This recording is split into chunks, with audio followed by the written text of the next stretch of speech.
आज हम बात करने वाले हैं DCM नोवेल कंपनी के बारे में।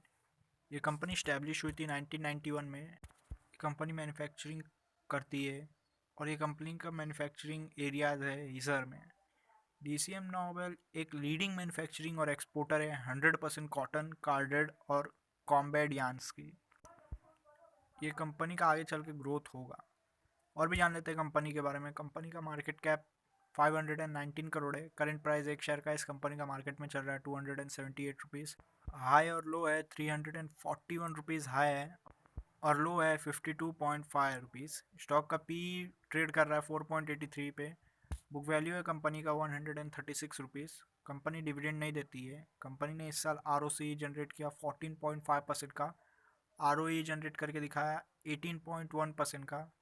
आगे चलते हैं और कंपनी का डेब्ट टू इक्विटी देख लेते हैं। कंपनी का डेब्ट टू इक्विटी है 0.27 का। प्रॉफिट आफ्टर टैक्स कंपनी ने जनरेट किया 107 करोड़ का। कंपनी ने प्रॉफिट में ग्रोथ लाया 9604% का। कंपनी का अर्निंग पर शेयर है 57.5 रुपीज़ का। रिटर्न ऑन एसेट कंपनी ने जनरेट किया 7.96% का। कंपनी के ऊपर कर्जा है 67.7 करोड़ रुपीज़ का, लेकिन कंपनी के पास कैश और बैंक बैलेंस पड़ा है 15.1 करोड़ रुपीज़ का। आगे चलते हैं और कंपनी का क्वार्टरली रिजल्ट जान लेते हैं। रेवेन्यू देख लेते हैं। जून क्वार्टर 2020 में रेवेन्यू था 73 करोड़। दिसंबर क्वार्टर 2020 में रेवेन्यू था 152 करोड़। मार्च क्वार्टर 2020 में रेवेन्यू था 186 करोड़। जून क्वार्टर 2021 में रेवेन्यू था 188 करोड़। सितंबर क्वार्टर 2021 में रेवेन्यू था 240 करोड़ रुपीज़। नेट प्रॉफिट देख लेते हैं। जून क्वार्टर 2020 में नेट प्रॉफिट था -6 करोड़।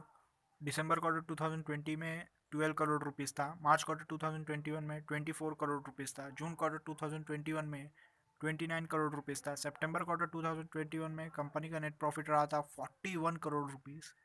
आगे चलते हैं और कंपनी का अर्निंग पर शेयर देख लेते हैं। जून क्वार्टर 2020 में अर्निंग पर शेयर था -3.54 रुपीज़। दिसंबर क्वार्टर 2020 में अर्निंग पर शेयर रहा 6.56 रुपीज़। मार्च क्वार्टर में 13.1 रुपीज़। जून क्वार्टर 2021 में 15.68 रुपीज़। सितंबर क्वार्टर 2021 में अर्निंग पर शेयर रहा 22.16 रुपीज़ का। प्रॉफिट एंड लॉस स्टेटमेंट जान लेते कंपनी का। रेवेन्यू देख लेते हैं। 2017 में कोई भी रेवेन्यू नहीं था। 2018 में जीरो रेवेन्यू था। 2019 में 667 करोड़ का रेवेन्यू था।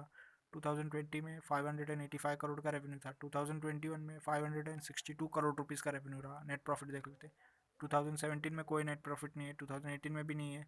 2019 में 39 करोड़ का नेट प्रॉफिट है। 2020 में 4 करोड़ रुपीज़ का नेट प्रॉफिट है। 2021 में 30 करोड़ रुपीज़ का नेट प्रॉफिट है।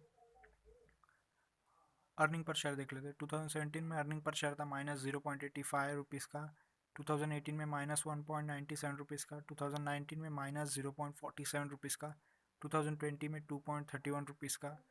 2021 में कंपनी का अर्निंग पर शेयर था 16.33 रुपीज़ का। प्रॉ जान लेते हैं कंपनी का। कंपनी ने इस साल डेप्थ रिड्यूस किया। कंपनी से एक्सपेक्टेशन है कि आने वाले क्वार्टर रिजल्ट कंपनी अच्छा खासा जनरेट करके दिखाएगी। आगे चलते रेशियो जान लेते हैं कंपनी का।